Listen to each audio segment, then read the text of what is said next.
100円ください。お金いるの? Oke, selamat datang kembali di pembahasan light novel Mahoka Koko no Retosei. Di video kali ini, kita akan lanjut bahas volume 19 atau part 2 dari video sebelumnya. Di video part 1, kita udah bahas 1 poin dari 4 poin utama pembahasan. Dan kita akan lanjut membahas poin-poin lainnya di video kali ini. Jadi buat yang belum nonton video sebelumnya, disarankan untuk menonton video-video terdahulu. Oh iya, jangan lupa like, subscribe, dan yang terpenting share supaya channel ini cepat berkembang. Sebelum menuju ke pembahasan, saya mau minta maaf dulu nih ke kalian jika nantinya saat kalian lagi dengerin pembahasan, tiba-tiba terdengar suara-suara aneh. Ini dikarenakan saya lagi batuk dan flu, jadi mohon dimaklumi aja ya. Oke, kembali ke laptop. Di video sebelumnya, kita dah tahu bahwa Tatsuya ini sudah melakukan berbagai persiapan untuk menangkap Jiedo Heigo. Sampai-sampai Tatsuya harus melepaskan pengawasan elemental site-nya dari Miyuki untuk sementara waktu. Dan kita semua juga udah tahu bahwa semua usaha itu Tatsuya lakukan hanya demi menjamin keselamatan Miyuki semata. Karena ulah Jiedo Heigo lah Miyuki sempat berada dalam bahaya. Dan karena ulah Heigo pula, Miyuki menjadi mengingat kembali kenangan yang pahit bagi Miyuki. Oleh karena itu, demi menghilangkan segala bentuk ancaman dan bahaya untuk Miyuki, Tatsuya mau gak mau harus mulai serius untuk menangani si Jiedo Heigo ini. Sekali lagi, Tatsuya berusaha sekeras ini bukan untuk kepentingan klan Yotsuba, bukan untuk kepentingan Ten Master Clans, dan bukan pula untuk kepentingan para penyihir di seluruh Jepang, melainkan demi memastikan keselamatan dan keamanan Miyuki seorang. Oke, setelah membacakan narasi lebay yang menjelaskan tentang keadaan Tatsuya, kita akan langsung cus ke poin kedua dari pembahasan volume 19. Poin kedua, pengejaran Jiedo Heigo. Setelah Tatsuya menemukan lokasi Jiedo Heigo dengan elemental site, pada hari itu juga Tatsuya langsung memberitahukan informasi perihal lokasi keberadaan si Jiedo Heigo ini kepada Mayumi. Tatsuya menginformasikan bahwa Jiedo Heigo saat ini sedang berada di daerah Hiratsuka. Mendengar informasi ini, raut wajah penasaran Mayumi berubah menjadi kaget bercampur dengan rasa kecewa. Ya ini wajar ya, soalnya daerah Hiratsuka ini merupakan daerah yang menjadi tanggung jawab dari klan Saemusa. Dan tentunya daerah Hiratsuka ini udah disisir sebelumnya ya, udah diinvestigasi oleh klan Saemusa. Jadi si Jiedo Heigo ini bersembunyi di tempat yang sebenarnya udah diinvestigasi atau udah dicek sama klan Saemusa. Ini Heigo lakuin supaya dia bisa mengelabui orang-orang dari Ten Master Clans. Dengan ditemukannya lokasi Heigo oleh klan Yotsuba, yang notabene-nya klan Yotsuba itu sama sekali tidak memiliki kewajiban untuk mengurus wilayah Hiratsuka, ini jadi sebuah bukti bahwa kekuatan klan Yotsuba itu berada di atas klan Saemusa. Makanya Mayumi masang raut wajah kecewa. Bukan berarti Mayumi ini kecewa sama Tatsuya ya. Dia ini kecewa sama klannya sendiri dan juga sama dirinya pribadi yang dianggap masih lemah dan kurang kompeten dalam mengurus wilayah sendiri. Oh iya, saat Tatsuya bilang ke Mayumi bahwa dia udah nemuin lokasi Heigo, Tatsuya itu mengatasnamakan klan Yotsuba ya. Jadi Tatsuya bohong ke Mayumi bahwa dia mendapatkan informasi perihal lokasi Heigo itu berasal dari klan Yotsuba. Padahal kan kita dah tahu Tatsuya bisa nemuin lokasi Heigo itu berkat usaha Tatsuya sendiri. Dan klan Yotsuba malahan sama sekali gak terlibat apa-apa gitu dalam penemuan lokasi si Heigo. Setelah itu, Tatsuya juga menyarankan Mayumi untuk sesegera mungkin menangkap Heigo, supaya si Heigo ini tidak lari lebih jauh lagi. Tatsuya juga menyarankan Mayumi untuk menggunakan kuasa dan relasi milik klan Saemusa untuk mendapatkan kerjasama dari pihak kepolisian. Soalnya klan Saemusa ini bakalan lebih gampang lah mendapatkan kerjasama dari pihak kepolisian daripada klan Yotsuba. Ini merupakan suatu langkah penting karena jika Ten Master Clans menangkap Jiedo Heigo tanpa melibatkan pihak kepolisian, itu akan menjadi suatu penghinaan bagi kepolisian. Karena tragedi bom berskala besar yang terjadi di Hakone yang disebabkan oleh Jiedo Heigo itu sudah menjadi hak kepolisian untuk menginvestigasi. Nah, setelah melakukan beberapa percakapan yang mengharuskan Tatsuya membuli Mayumi supaya Mayumi mau melibatkan kepolisian, Akhirnya Mayumi pun setuju untuk menggunakan kekuatan relasi dari klan Saengusa untuk mendapatkan kerjasama dari kepolisian. Oh ya, perlu kalian ketahui nih, yang tahu identitas asli pelaku pengeboman di wilayah Hakone itu hanya dari pihak Ten Master Clan aja ya. Jadi pihak kepolisian ini belum tahu apa-apa. Kalian tahu sendirilah kalau yang namanya polisi itu gak bakal nangkep orang kalau gak ada bukti yang kuat. Jadi polisi ini saat ini gak bisa nangkep, bahkan sama sekali gak bisa ngasih statement ke publik bahwa si Jiedo Heigi itu merupakan pelaku atau tersangka dari kasus pengeboman di Hakone. Soalnya kan gak ada bukti atau jejak yang ditinggalkan sama si Jiedo Heigo. Terus, meskipun klan-klan dari Ten Master Clans memberitahu kepolisian bahwa si Heigo itu pelaku pengebomannya, polisi gak bakal ngegubris sama sekali aduan dari Ten Master Clans kalau Ten Master Clans gak punya bukti. Makanya, di sini diperluin kekuatan orang dalam untuk mengajak kepolisian bekerja sama. Dan klan yang memiliki hubungan bagus dengan instansi pemerintahan seperti kepolisian adalah klan Saengusa. Setelah itu, pada jam 4 sore di hari yang sama, si kembar Kuroba atau yang biasa kita kenal dengan Ayako dan Fumiya mengunjungi rumah Tatsuya. Maksud kedatangan mereka berdua ke rumah Tatsuya adalah untuk memberikan beberapa informasi perihal mayat Omi Kazukyo. Di sini dibeberkan fakta bahwa teknik pengendalian tubuh dari Omi Kazukyo itu berbeda dengan teknik yang dimiliki si Jiedo Heigo.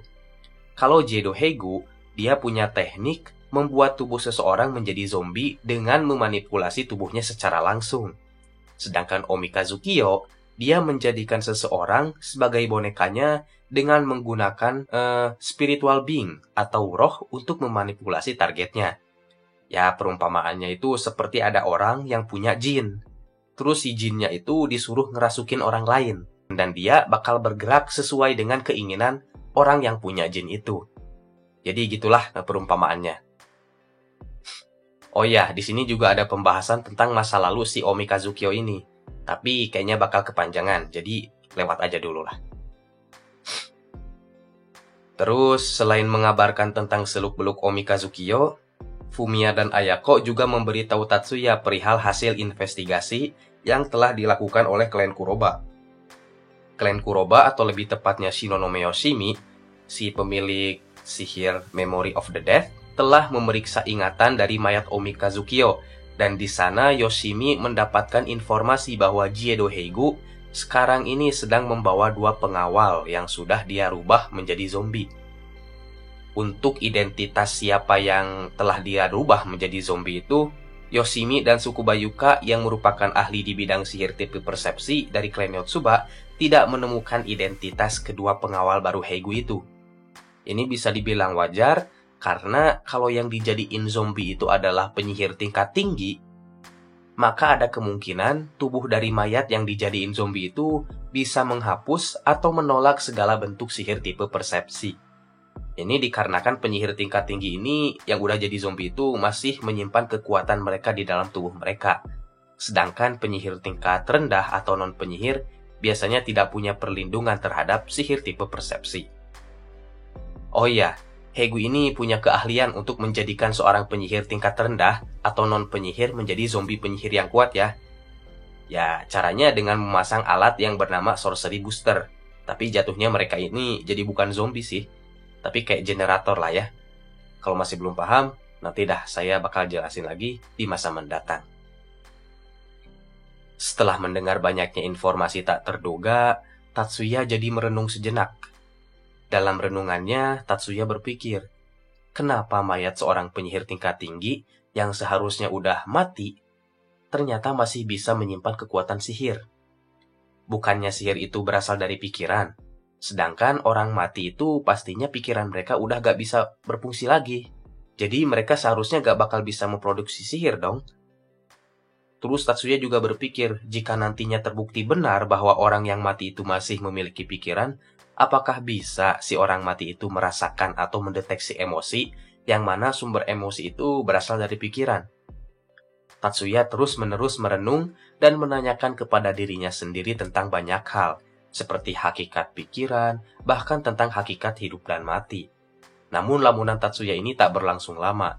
Setelah disadarkan oleh Miyuki dan si kembar Kuroba, Tatsuya kembali ke alam sadarnya dan melanjutkan pembicaraan.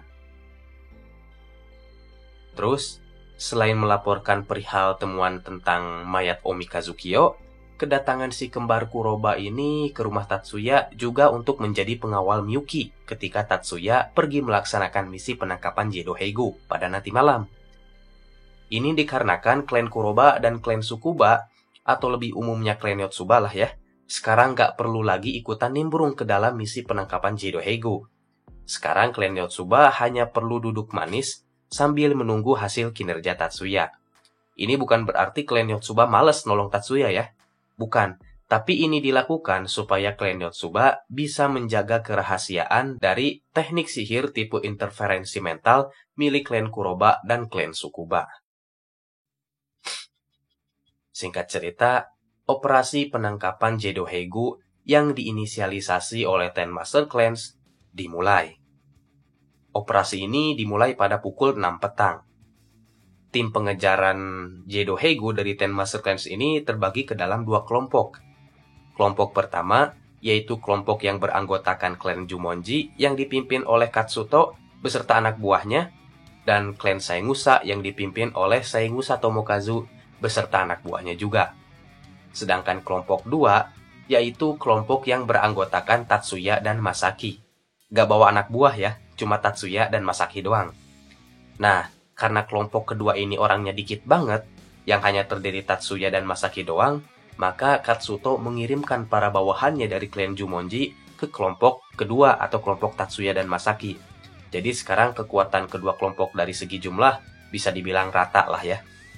Jadi mari kita tegaskan lagi, tim pengejaran Gedo Heigo dari Ten Master Clans ini dibagi ke dalam dua kelompok.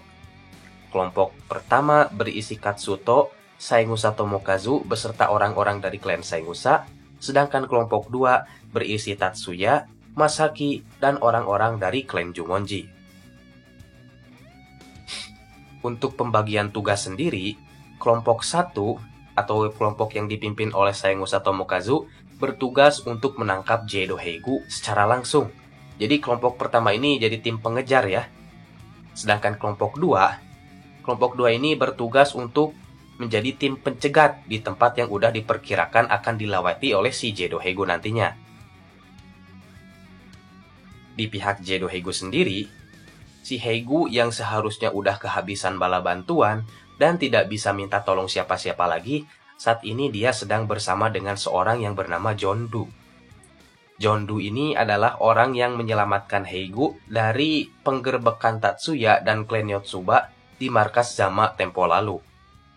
Saat itu, Heigo ditolong oleh Jondu dengan membawanya kabur dari markas Zama dengan sebuah ambulans. Untuk identitas si Jondu ini sendiri, dia ini memiliki nama asli Joseph Du. Si Joseph Du ini adalah orang dari pihak USNE yang ditugaskan untuk menggiring si Gedo Heigo ke perairan internasional supaya si Gedo Heigo ini bisa dieksekusi oleh Benjamin Kanopus di sana. Ya, intinya ini orang ini sedang berpura-pura lah atau acting sebagai orang yang tulus ikhlas ingin menolong si Heigo kabur dari Jepang. Heigo pun sebenarnya udah merasa curiga dengan gelagat si Jondu yang tiba-tiba ingin menolongnya tanpa pamrih. Tapi karena si Heigo ini sedang terdesak dan gak bisa minta bantuan siapa-siapa, mau gak mau Heigo pun menerima tawaran si Jondu ini untuk membantunya lolos dari kejaran orang-orang Ten Master Clans.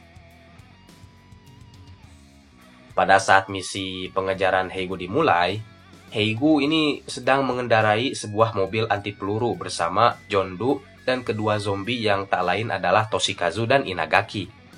Awalnya si Heigo ini mau mengundur pelariannya dari Jepang setelah menjadikan Toshikazu sebagai pengawal boneka permanennya. Akan tetapi karena waktu yang tidak mencukupi dan juga dia sedang dalam keadaan terdesak, dia hanya bisa menggunakan Toshikazu layaknya seperti pasukan zombie sekali pakai aja. Dan kejar-kejaran antara kelompok dari Ten Master Clans dan Gedo Heigo pun dimulai.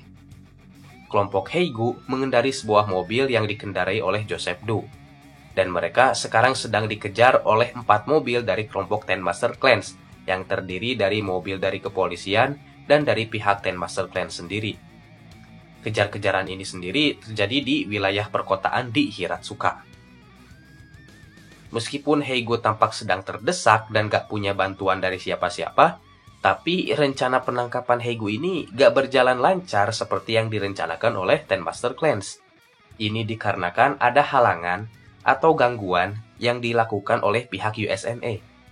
Pihak USNA secara rahasia mengirimkan 2 mobil otomatis yang menghadang pergerakan dari kendaraan kelompok Ten Master Clans. Kedua mobil otomatis itu tidak hanya menghadang aja.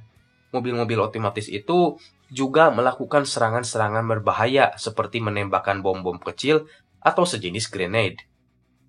Untungnya di pihak Ten Master Clans ada si Katsuto yang memiliki sihir barrier tahan panas yang bisa melindungi keempat mobil dari pihak Ten Master Clans.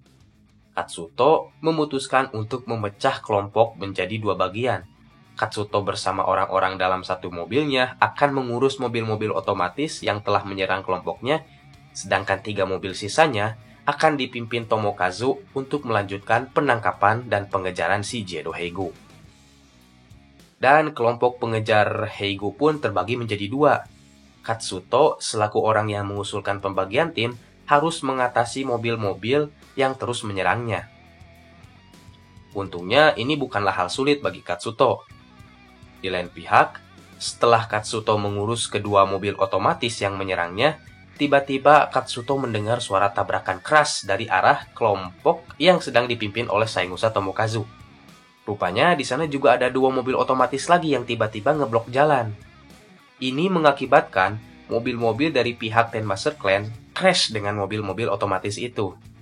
Bayangin aja ya, mobil lagi ngebut-ngebutnya, tiba-tiba langsung ada 2 mobil yang ngeblok jalan gitu. Malang, pastinya bakal bam gitu. Untungnya, dengan kesigapan Saemusa Tomokazu, dia berhasil meminimalisir efek benturan sehingga dia dan anak buahnya tidak terluka parah. Sedangkan keadaan mobil otomatis sendiri, keadaannya udah jungkir balik karena saking kencengnya crash yang terjadi. Melihat keadaan yang kacau ini, Katsuto mulai berpikir bahwa dia mencurigai adanya pihak lain yang ikut campur dalam penangkapan si Gedo Heigo ini. Tapi Katsuto juga sadar bahwa pihak yang ikut campur itu juga tidak bertujuan untuk membantu si Gedo Heigo ini sepenuhnya. Soalnya kalau pihak yang mengganggu Ten Master Clans ini memang bertujuan untuk membantu Gedo Heigo melarikan diri dari Jepang, pastinya Heigo bakalan sudah bisa lari dari Jepang jauh-jauh hari. Ketika Katsuto lagi merenung, Tomokazu yang masih agak-agak pusing meminta Katsuto untuk menggantikannya sebagai pemimpin operasi. Dan Tomokazu juga meminta Katsuto untuk melanjutkan pengejaran Heigo dengan anak buahnya yang tersisa. Katsuto terkejut dengan keputusan Tomokazu ini. Selama ini Katsuto mengira bahwa Tomokazu ini mengerjakan misi pengejaran Heigo hanya untuk mengembalikan nama baik dari klan Saemusa yang telah dicoreng oleh ayahnya atau Saemusa Koichi. Akan tetapi, ternyata Katsuto salah. Ternyata Tomokazu ini gak setoksik dan selicik ayahnya si Saemusa Koichi. Dan Tomokazu ini adalah orang yang jauh lebih mementingkan kepentingan negara daripada kepentingan klannya sendiri. Katsuto pun pamit, dan dia bersama satu mobil tersisa yang berisi anak buah dari klan Saemusa langsung cus mengejar Heigo. Sementara itu, di kelompok 2 atau kelompok yang berisi Tatsuya, Masaki, dan orang-orang dari klan Jumonji sedang bersiap-siap untuk mencegat Gedo Heigo di sebuah pelabuhan yang bertempat di hulu sungai yang bernama Sungai Sagami. Pelabuhan ini diyakini akan menjadi titik di mana Heigo akan lari dari Jepang menuju perairan internasional menggunakan sebuah perahu. Tatsuya yang saat itu terus memantau Heigo dengan elemental sight, tiba-tiba mengetahui bahwa mobil Heigo ini ternyata tiba-tiba berubah arah tujuan. Tatsuya langsung ngasih tahu Masaki dan orang-orang dari klan Jumonji untuk menyusul Heigo.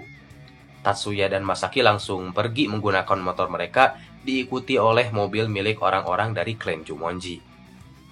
Perlu kalian ketahui nih, alasan kelompok Heigo bisa merubah arah tujuan mereka Yang awalnya mereka ini menuju pelabuhan, itu karena mereka udah tahu bahwa daerah pelabuhan sudah dicegat oleh orang-orang dari Ten Master Clans.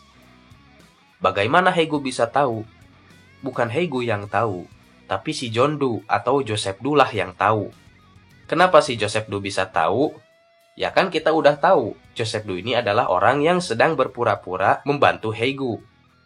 Dia bisa tahu posisi dari kelompok Tatsuya itu karena dia mendapatkan informasi dari Canopus.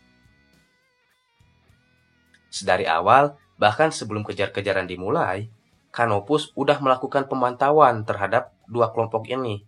Maksudnya kelompok dari Ten Master Clan sama kelompok si Heigo ini ya. Si Canopus ini memantau dari laut, atau lebih tepatnya dari perairan internasional. Canopus ini udah mempersiapkan banyak tentara-tentara bayaran untuk mensukseskan misi ilegal ini.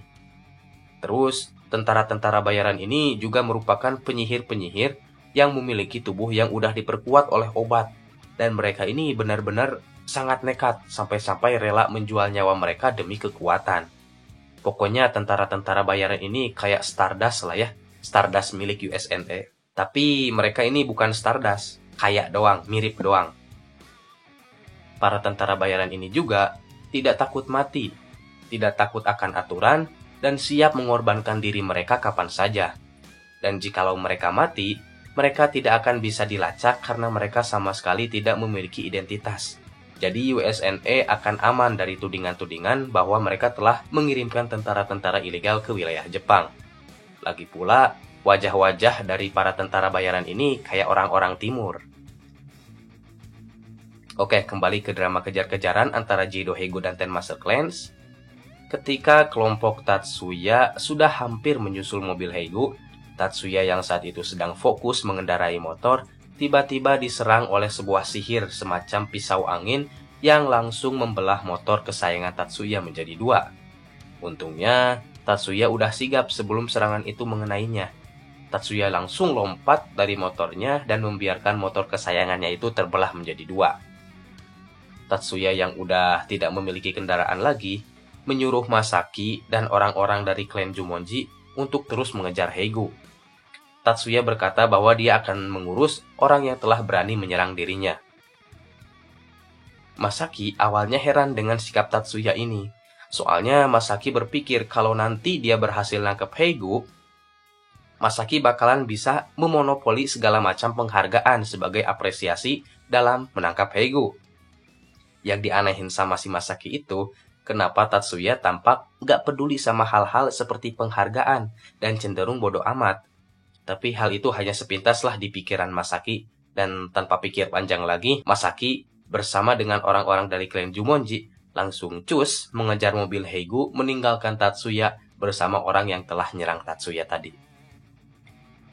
Dan setelah Masaki dan orang-orang dari klan Jumonji pergi, Tatsuya bersiap-siap untuk melawan orang yang telah menyerangnya. Tatsuya saat itu sedang tidak menggunakan CAD favoritnya, atau Silverhorn. Akan tetapi Tatsuya saat itu lagi bawa CAD berbentuk kalung yang bisa diaktifkan lewat pikiran. Serta dia juga membawa pistol dan pisau. Setelah Tatsuya selesai siap-siap, Tatsuya terkejut setelah melihat sosok si penyerang yang ternyata adalah detektif Chiba Toshikazu. Oh iya, Toshikazu ini disuruh oleh Heigo ya untuk menghadang kelompok Tatsuya setelah merasa dirinya terdesak oleh kejaran kelompok Tatsuya. Tatsuya berulang kali memanggil nama Toshikazu dan bertanya, kenapa Toshikazu berada di pihak teroris? Akan tetapi, Toshikazu tidak menjawab pertanyaan Tatsuya lewat perkataan, tapi dia menjawabnya dengan serangan berupa teknik berpedang dengan kecepatan tinggi. Serangan Toshikazu ini bisa dikategorikan sebagai serangan tercepat yang pernah Tatsuya hadapi selama hidupnya. Tatsuya berusaha menghindar supaya bisa memperlebar jarak dan menyiapkan serangan balasan. Tatsuya juga mengaktifkan sihir Grand Demolition supaya dia bisa membatalkan sihir percepatan diri milik Toshikazu. Nah, selagi dalam pertarungan ini, Tatsuya pun masih terus memanggil-manggil nama Toshikazu dan bertanya-tanya kenapa dia berada di pihak teroris. Akan tetapi Toshikazu gak pernah jawab dan malah terus nyerang Tatsuya. Setelah melihat keanehan terhadap Toshikazu yang tidak menjawab panggilan Tatsuya, Tatsuya langsung melihat Eidos dari Toshikazu dengan elemental sight-nya. Dan ternyata di sana Tatsuya mengetahui sebuah fakta bahwa Toshikazu itu ternyata udah mati. Ketika Tatsuya masih terkejut dengan fakta yang dia temukan, Toshikazu ini masih terus nyerang Tatsuya ya, dengan teknik gabungan antara teknik berpedang tingkat tinggi dan juga sihir. Tatsuya di sini berencana untuk menembakkan sihir dekomposisi untuk melukai beberapa titik di bagian tubuh Toshikazu seperti yang pernah dia lakukan pada teroris-teroris dari Blanche tempo lalu.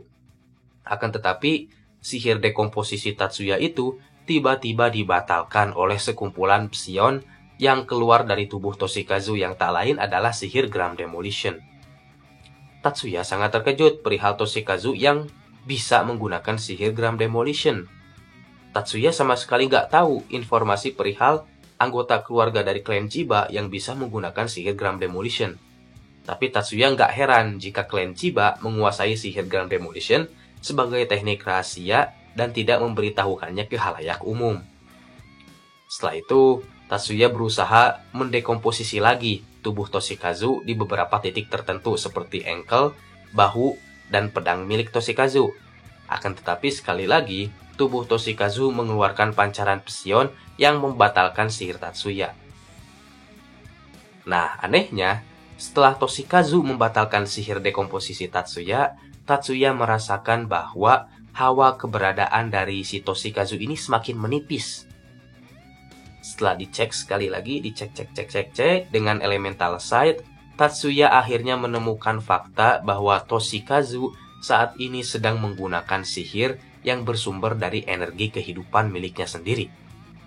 Energi kehidupan di sini kemungkinan besar adalah badan informasi milik Toshikazu yang dikonvert atau dirubah menjadi psion sehingga Toshikazu masih bisa menggunakan sihir meskipun dia udah mati.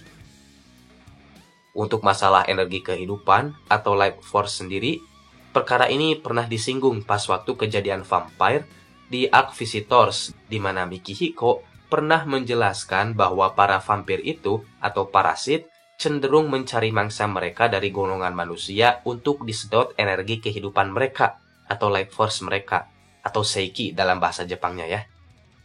Ini berarti sihir zombification milik Heigu rupanya bisa mengolah dan merubah energi kehidupan seseorang yang sudah menjadi mayat menjadi psion untuk dijadikan bahan bakar sihir. Untuk lengkapnya mungkin kita akan bahas di lain video ya, soalnya ini agak menarik gitu. Dengan terbongkarnya fakta ini, Tatsuya jadi tahu alasan kenapa Toshikazu bisa menggunakan sihir Gram Demolition, yang padahal Toshikazu tidak akan bisa menguasainya. Tatsuya kini tahu juga asal-usul dari kekuatan sihir Toshikazu yang ternyata tidak bersumber dari pikiran. Nah, dikala Tatsuya sedang memikirkan hal-hal ini, dia sebenarnya masih sedang bertarung ya dengan Toshikazu, masih sengit. Malahan pertarungannya ini udah jadi pertarungan jarak dekat. Gak lagi pertarungan tembak-tembakan sihir doang. Tatsuya pakai pisau kecil, sedangkan Toshikazu pakai pedang. Terus ada juga adegan di mana Tatsuya sama Toshikazu saling membenturkan mata pisau mereka masing-masing seperti yang ada di anime-anime gitu. Ya bedanya kalau Tatsuya pakai pisau gitu ya, sedangkan Toshikazu dia pakai pedang. Nah pada saat mereka membenturkan mata pisau mereka masing-masing, sebenarnya Tatsuya itu melapisi pisau kecilnya ini dengan sihir dekomposisi dengan tujuan untuk merusak pedang milik Toshikazu. Akan tetapi rencana Tatsuya ini pada awalnya nggak berjalan lancar karena Toshikazu menggunakan teknik rahasia keluarga Chiba yaitu teknik Tetsuzan. Tetsuzan ini merupakan teknik yang menjadikan tubuh dan pedang menjadi satu kesatuan. Jadi alasan kenapa Tatsuya gak bisa ngedekomposisi pedang Toshikazu itu karena Tatsuya salah bikin format. Tatsuya yang awalnya memformat sihir dekomposisi supaya bisa mendekomposisi material besi, ternyata eidos si besi itu udah berubah menjadi bentuk eidos yang lain akibat dipengaruhi oleh sihir. Ya misalkan kita pengen ngedelete file gitu ya, terus kita cari filenya. Nama filenya itu A. Pas kita cari A, ternyata namanya udah bukan A lagi, tapi udah jadi B. Nah, Tatsuya ini kesalahannya mirip-mirip seperti itu. Untungnya, sihir Tetsuzan milik Toshikazu ini tidak bisa bertahan lama dan hanya bisa bertahan beberapa detik doang. Dan Tatsuya untungnya masih bisa mempertahankan sihir dekomposisi pada pisau kecilnya. Dan akhirnya pedang Toshikazu pun patah berkat sihir dekomposisi Tatsuya. Oh iya, dalam duel antara Tatsuya dan Toshikazu ini, Tatsuya ini terus berteriak-teriak ya, manggil-manggil nama Toshikazu dengan harapan supaya Toshikazu sadar. Tatsuya padahal udah tahu bahwa Toshikazu ini benar-benar udah mati, berdasarkan apa yang dilihat oleh mata Tatsuya dengan Elemental Sight. Akan tetapi Tatsuya ini masih terus mencoba memanggil nama Toshikazu. Ini seolah-olah Tatsuya menjadi sosok yang tidak biasanya ya. Tatsuya yang biasanya berpikir logis dan tidak peduli apapun kecuali Miyuki, kini Tatsuya kayak atau tampak menunjukkan rasa iba kepada Toshikazu yang seharusnya Tatsuya nggak memiliki perasaan khawatir atau kasihan selain kepada Miyuki aja. Akan tetapi semua panggilan Tatsuya itu malah dibalas dengan serangan-serangan brutal. Bahkan Toshikazu yang sudah hampir habis energi kehidupannya masih bisa menggunakan sihir Pressure Slash. Sihir Pressure Slash ini bisa memperluas serangan benda-benda yang memiliki kandungan koil besi. Jadi pedang Toshikazu yang udah jadi pendek karena udah dirusak sama Tatsuya, kini seolah-olah menjadi panjang dan memiliki penampakan seperti pedang hitam. Kalian bisa lihat sendirilah sihir ini di anime di adegan ketika Chiba Naotsugu melawan Lu Gangfu. Akibat sihir Pressure Slash ini, perut Tatsuya pun terluka. Tatsuya yang saat itu sedang tidak ingin memberikan kesempatan untuk si Toshikazu, terpaksa harus membatalkan paksa sihir Regrowth untuk menyembuhkan lukanya demi menganalisis sumber kekuatan sihir milik Toshikazu. Tatsuya pun menemukan bahwa Toshikazu mendapatkan pasokan sihir dari jantungnya. Tatsuya pun langsung mengaktifkan sihir Mist Dispersal dan dia kemudian mengincar jantung si Toshikazu dan jantung milik Toshikazu pun beserta punggungnya sekalian bolong seketika. Di saat itu, Toshikazu pun benar-benar mati. Setelah Tatsuya berhasil mengalahkan Toshikazu, sosok Yakumo tiba-tiba muncul. Tatsuya terkejut dengan kehadiran Yakumo dan bertanya kenapa Yakumo mengikutinya. Yakumo berkata, kan dia bakalan membantu Tatsuya perihal misi penangkapan Jedoheigu. Oh iya, saya lupa tadi nih, Yakumo ini udah nawarin bantuan ke Tatsuya ya. Dia nawarin bantuannya ini pas Tatsuya lagi latihan pagi, latihan rutinan sebelum misi penangkapan dimulai. Nah, di situ Tatsuya sebenarnya penasaran dengan maksud dibalik penawaran si Yakumo ini, yang tiba-tiba pengen ngebantu Tatsuya, padahal sebelumnya aja ngajarin teknik aja pelit banget si Yakumo. Tapi tiba-tiba sekarang nawarin bantuan. Akan tetapi, Tatsuya gak punya banyak waktu untuk menanyai Yakumo perihal maksud dibalik penawaran bantuannya. Tatsuya pun akhirnya langsung menyerahkan pengurusan jenazah Toshikazu kepada Yakumo, dan setelah menyembuhkan diri dengan sihir Regrowth, Tatsuya pun langsung segera berangkat untuk melanjutkan misi penangkapan si Jedoheigu. Oke, sekian dulu untuk video pembahasan kali ini. Terima kasih karena udah menonton sampai habis. Jika kalian ada pertanyaan seputar video ini, kalian bisa bertanya di kolom komentar. Dan jika kalian juga suka video ini, jangan lupa like, subscribe, dan yang terpenting share, sebagai bentuk dukungan agar channel ini berkembang. Sekali lagi, terima kasih dan sampai jumpa di video berikutnya.